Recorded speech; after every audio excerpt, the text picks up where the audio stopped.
Welcome to Dodgers Prospects. I'm Casey Porter of Dodgers Daily, joined as I am each and every week by Tim Rogers of Dodgers 2080. And Tim, I didn't feel like, and I know you don't either, you're dealing with earthquakes. We've been dealing with wildfires all day and huge winds, so wasn't a whole lot of time to put together a big old huge agenda for this show, but typically speaking, at least what we've been told, our open mic sessions are probably the best shows we have, so we don't have an agenda. Just whatever comes to our mind tonight, that's what we're going to talk about. Awesome. It's the best. Let's go. All right. Anything, just on the top of your mind you want to talk about prospects-wise? I mean, how could we not talk a little bit about James Outman? How exciting was that? I mean, we're both just huge backers of that guy, and to see him come up and do what he did, and how exciting is that? It couldn't happen to a better guy. Yep. And then, before we were recording earlier, Vargas hit a double. My son texted me in the middle of it and said he thought it was out. Kind of a little bummer because he's on both our fantasy teams, I think. Yeah, just to see those guys in the big leagues, obviously bummed about Pepio getting hurt, but it's also at the same time a chance for Grove. Yep, no doubt. To do his thing. So, and you've seen Grove a lot. I saw Grove when mostly he was struggling with his Tommy John stuff, but what are we going to give from Michael Grove this year, do you think? What are we going to get from him? Yeah, what are we going to get from him, do you think? Well, I don't think it's necessarily in his hands at this point. If Pepio gets healthy, I think Pepio goes back into that fifth spot. If Tony Gonsolin gets healthy, I think it's a good chance they're probably both in the pen, and the bullpen for the Dodgers, Evan Phillips, Alex Vesia, Yency Almonte, Shelby Miller now. Phil Bickford looks like he's rounding into his 2021 form. Caleb Ferguson has looked good so far. So hard to tell. I hate to put pressure on the guy, but I think, his first couple of starts where he has a little bit of runway here, I think he knows he's probably going to have, probably at least 3 starts. Would you agree with that? Yeah, it sounds like it. I think I don't think you can answer that question. I really think it's going to kind of come down to how he pitches the next 3 outings. Would you agree with that? Yeah, I mean, I hope they don't rush Pepio back. I mean, it's one of those. I don't think they will. Yeah, that'd be a huge mistake. Let the guy get healthy, but it also answers a little bit of the why was Pepio struggling, so rough his last start, and even the start before he struggled. So something happened. Try to pitch with your insides, and your core. Now you're not doing well. That's what I keep telling people about Cody Hosey in his 2021 season. Man, try hitting 96 with an oblique that's not, feeling very good. Yeah, not very easy to do. Hey, I'll tell you what. We've talked a lot about this, and I've expressed some frustration about Michael Busch. We both have actually. But all in all, 4 rookies on the opening day roster, 2 in the starting lineup, 1 that's already been designated in the pitching rotation, and a 4th in Andre Jackson that we know is going to be a big part of the bullpen because he has an ERA a little bit over 1. Yeah. And the Dodgers they love this guy. I'm just telling you. So all in all, I think, for a team like the Dodgers where it's always, it's not like the Pittsburgh Pirates where you can literally spend 3 years building, right? You don't have to worry about it. You can win 62 games, and as long as you're showing your fans that you have a bunch of young prospects that you're building towards, you're good, right? The Dodgers can't do that. The Dodgers have to put together a team every year that convinces the fan base that they can win a World Series. So saying that, to have 4 rookies on the opening day roster, 2 of them in the lineup, a 3rd one already in the rotation, and a 4th one, Andre Jackson, that's going to play a big role in the pen.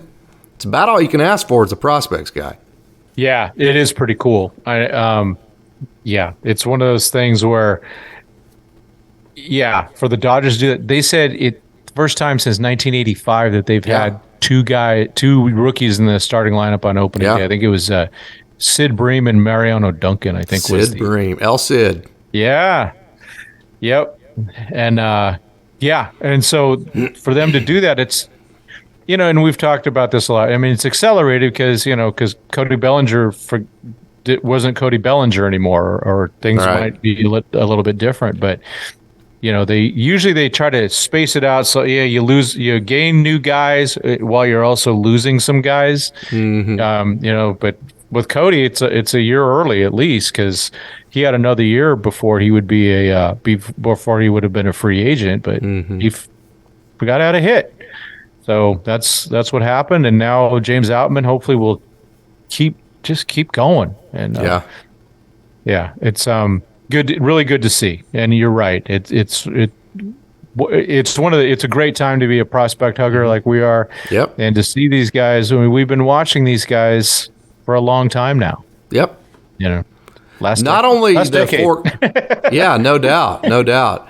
Not only the 4 guys that are on the opening day roster for the Dodgers, then you had 3 other guys that we've been very close with: Gus Varlin, Ryan Noda, Jose Hernandez. Yeah. They were also on opening day rosters. So really, as a Dodgers prospect cover guy, I don't know how you call that. I don't think I consider myself a hugger, because I want to see these guys gone if it gives them the best the best opportunity to make the major leagues. Doesn't have to be at the Dodgers. That's kind of where. So I don't know if hugger is the right word for me. I know that's the term that you use, just to kind of describe it. Yeah. But it's so for me, it was almost like. There were, and then Luke Raley made the opening day roster. I got to see him quite a bit, got to talk to him some in Oklahoma City. So, I mean, there was a lot of great action. If you're a guy who's followed Dodgers prospects in the last 3 or 4 years, man, opening day was pretty kick-ass. It really was. And it just shows how loaded they are, that they let couldn't find room for 3 major league players on their 40-man roster. Holy smokes! Yeah, and like you said, it's great to see these guys get opportunities. The Dodgers traded Keibert Ruiz almost 2 years ago now. But, the guy now, he signed a nice long-term contract. I think it was an 8-year contract.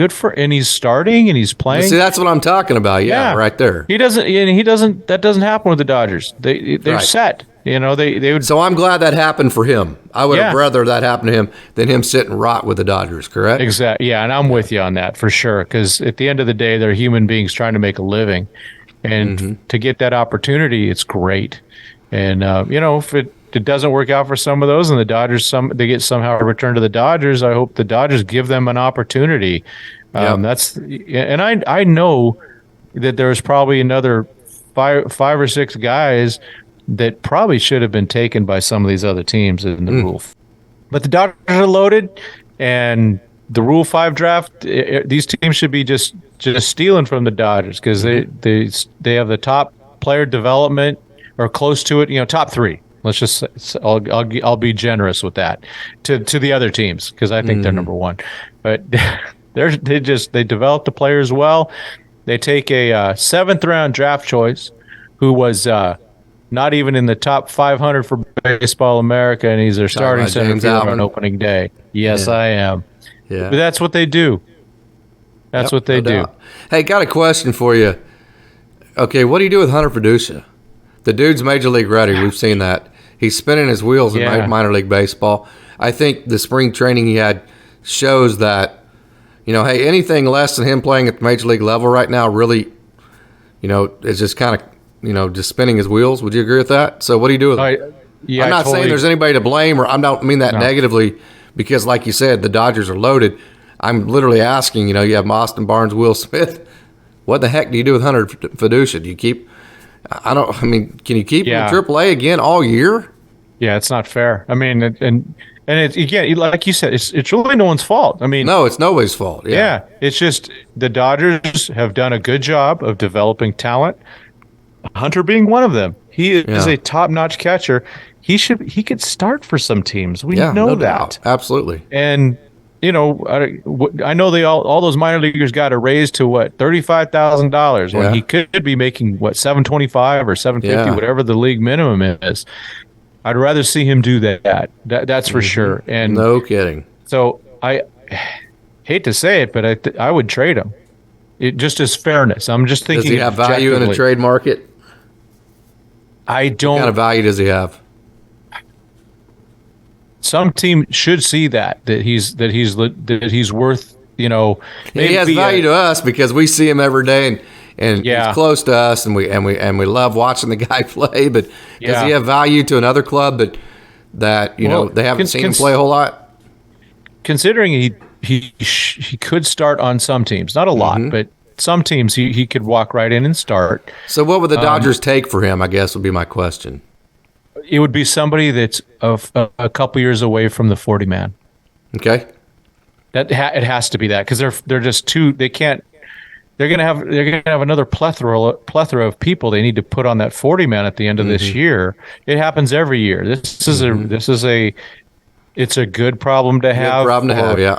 Yeah, for the organization, but not for the individual player. Yeah. So that's a little bummer there. Other than the fact you are, it's one of those deals that, to put on your resume to say that you were trained in the Dodgers system, that makes you pretty marketable. It's a good and bad thing, like for Drew Avens, because he has on his resume, hey, I was brought up and trained in the Dodgers system. Everybody wants that guy, but at the same time, that same Dodgers system is so good, develops everybody else too, and it blocked him. So it's kind of it's a darned if you do, darned if you don't. Right. And the Dodgers, like you said earlier, they're trying to win a World Series. Absolutely. Every year. There's no... I'm glad you said, I don't mean to interrupt you here, but when I hear people say, hey, the Dodgers need to go all in, what are you talking about? They're all in every second of every day. There's nobody that wants to win a World Series more than the management and the Dodgers organization. I mean, every move they make is made with the idea of winning a World Series this year and then putting themselves in a position to win a World Series every year. So when I hear that, it doesn't make any sense to me. But so because they're comparing it to the Padres, who are last year they lost, not my money, not the fans' money. They lost $55 million. Right. And now for them, for us, that's like, if we lost, $100, it'd be like, sure. Oh, dang, that's a lot of money. But for them, it's nothing. But they see that and they go, well, gosh, let's spend, 11 years, $280 million on Xander Bogaerts. I like Xander Bogaerts, but I don't like him that much. Yeah. Or anybody. The Dodgers, they realize that you can't have a team of a bunch of superstars. That doesn't work. Or long contracts. Yeah. Because you're going to go and, the Padres did. They did go all in with their farm system with Soto. Now, the Dodgers, they could have made the same trade and gotten Soto, and it would have cost a lot, but they still would have had a lot of players left because the Padres have been trading and trading and trading. What was the length of the contract of Soto? I don't remember. He still has he has this year and next year before he's a free agent, so he's still, they can lose him in 2 years. Mm-hmm. And if they don't win a World Series or at least get there, it's a real big disappointment for them. With the Dodgers, yes, they could go. They will make moves. They traded for Mookie Betts. They and they signed Freddie Freeman. Freddie Freeman kind of dropped in their lap. Yes, but trade is the big word there. Trey Turner, Max Scherzer. Yeah. The reason why trading is better for the Dodgers than free agency, there's two big reasons. Mm-hmm. One is when you go into the free agency market, you're having to sign long-term deals, which is literally the only way a club like the Dodgers aren't going to be able to compete for a World Series every year is if you have 9 guys that you can't get rid of their contracts. You still have 5 years left in the contract and they're no longer producing. Does that make sense? So if you go in the free agency, you're going to have to do the long-term contracts, okay? And then also the Dodgers, we've already talked about it. You have so many of these great young players that are at the top of their value right now, right? That you need to move them on, while they're still at their top peak of their value. Before, like Michael Busch, he's closer to 30. You wait 2 or 3 years to trade him, he's not going to be worth what he is right now. So it's better to trade because then you get rid of a lot of your prospect capital for the players that you actually need in return, right? And you're able to do that while they're at their peak value. And then also, if you wait to trade, Tim, in my opinion, you're doing it in July, And now you're able to pinpoint what your actual needs are. If you do it in January or December, you think you might need a shortstop, you think you might need a fifth starter, you think you might need a left fielder. You're not exactly sure. By July, you know exactly what you need on that club. And so you can go out and still get the big name guys like Trey Turner, Max Scherzer. You can do it for the shorter lengths of period of time. You can get rid of your prospect capital when they are at their peak value to get the Trey Turners, the Max Scherzer, and it's a win-win. And then you're also able to pinpoint the exact needs you have. It's a win-win for everybody involved. 100%. 100% agreement. I mean, that's how you do it, and again, there's always the exception. The Mookie Betts comes along. It's like, okay, this guy is not only a great player. We know that, but he's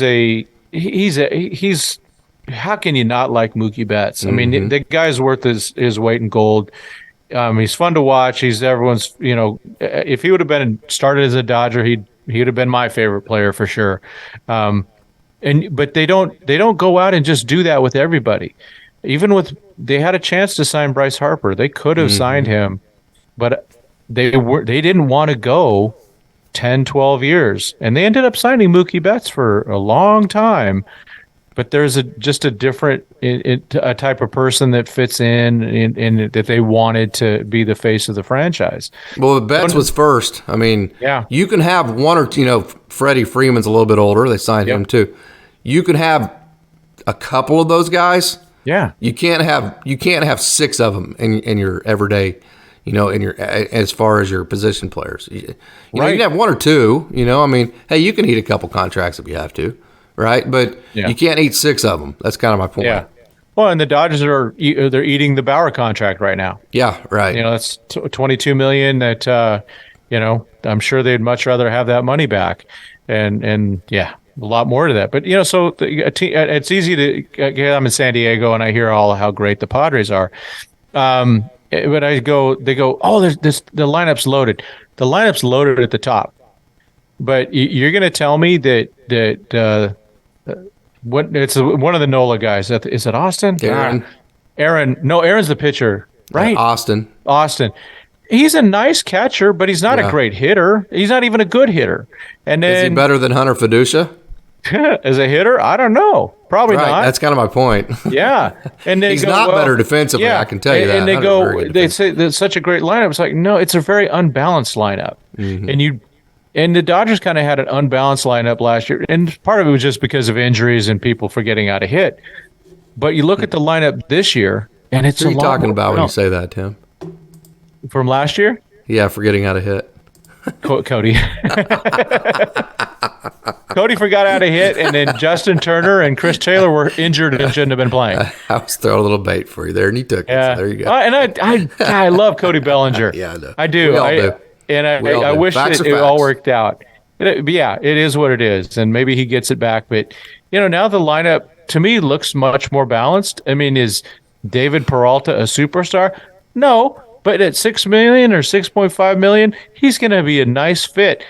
Is Miguel Rojas the same player as Xander Bogaerts or Trey Turner?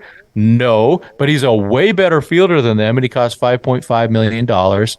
And it's only for, a couple years with an option. So there's talent, kind of like you're talking about the Padres, and then there's fit.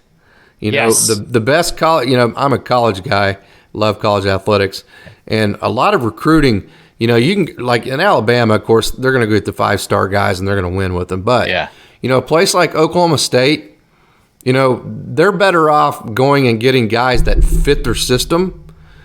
They're better off doing that than they are just chasing the measurables.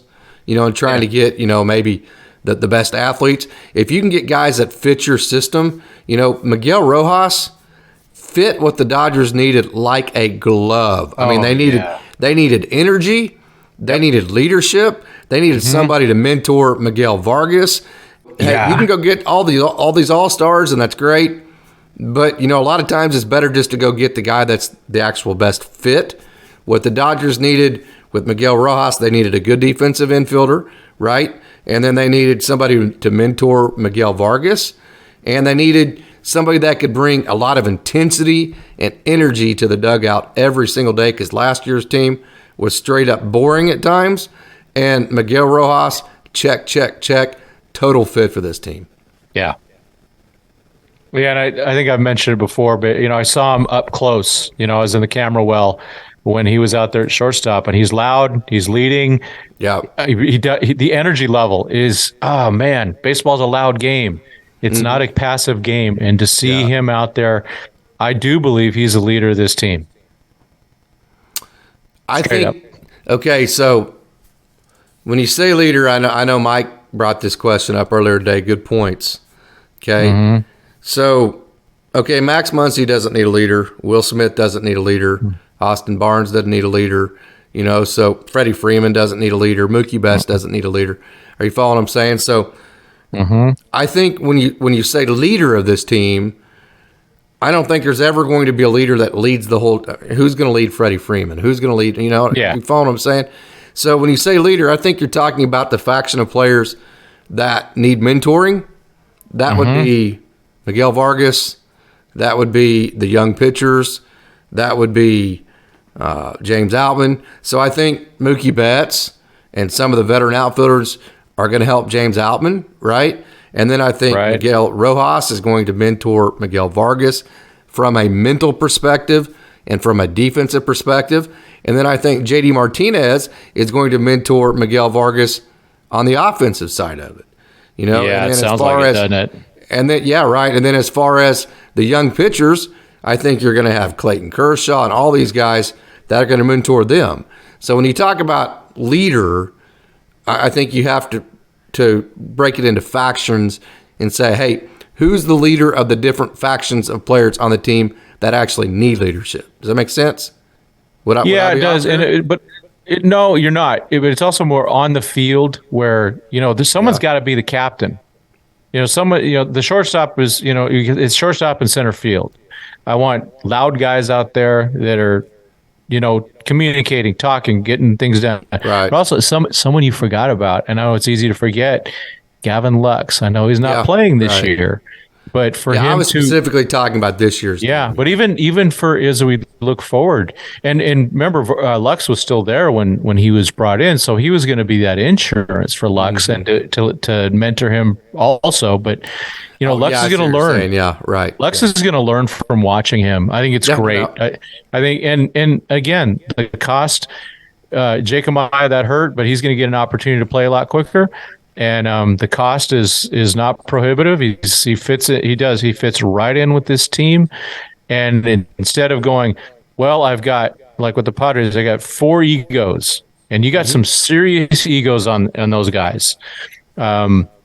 Versus, I'm sure Freddie is pretty mellow, but he's got to have some ego, and Mookie's got to have some, but they're pretty mellow guys. Trust me, they have egos. You can't be an athlete in a game of figure without egos. You can't do it. But it's not the tattoo. It's not arrogance. Yeah, big difference. Yep, big difference. And he does fit right in. They did need that, like you said, that spark. Little, I think, put it this way: if they're in a elimination situation, that bench will not be dead with Miguel Rojas on that team. And to be honest, and Hanser Alberto tried to do that, but when you're not an everyday starter and you hit whatever you hit last year, it's hard to be that guy. It just turns into just kind of cheerleading versus actual leading. Does that make absolutely? That's the kind of, are you cheerleading or are you leading? So the big cheerleading, I'm not real big on. The leading part of it, I'm real big on, Yeah, and I think, and remember, if Hanser didn't even make the playoff roster. Right, that's kind of what I'm talking about. Yeah, and but even at the end of the year, he wasn't playing that much. And, he's a fun, we liked Hanser and all that, but he just, I think, all the and then best I think Cody Bellinger could have been that emotional lift. Yeah. But again, whenever, in any sport, whether it be basketball, football, baseball, when you're not scoring in basketball, when you're not scoring in football, it's hard to have energy. It's hard to be excited. It's hard to have that rah-rah and just that high intensity level when you're 1 for your last 22 and you've struck out 15 times. You can try to tell yourself and talk and have all the discipline you want, but when you're not playing offense, I've said this for many, many years. Offense creates energy, and defense, it does win games and all that. I don't disagree with any of that. But if you want to see a team full of guys that are excited to play a sport, have them play good offense. Nothing does that faster than getting a hit, hitting a home run, dunking a ball, a long run in football, a long bomb pass, a touchdown. Scoring brings energy. And so I think Cody Bellinger could have been that lifting guy, but I don't think he hit well enough to do that. Yeah, I think that's a great point, though, about how offense does bring that. I mean, when they're on defense, are they doing this thing? No, it's when they get a hit. They're doing this new thing, right? So it does bring that extra thing to it. I guess Peralta brought this thing in. Yeah. See, I was always taught, when you're on defense, you make the game boring, Yeah. Yeah. I mean, but it's a good point. And but again, at the end of the day, Rojas fits in. He is, and just coming at the prospect perspective, having guys like that in camp. And because during spring training, it was a lot of rookies out there.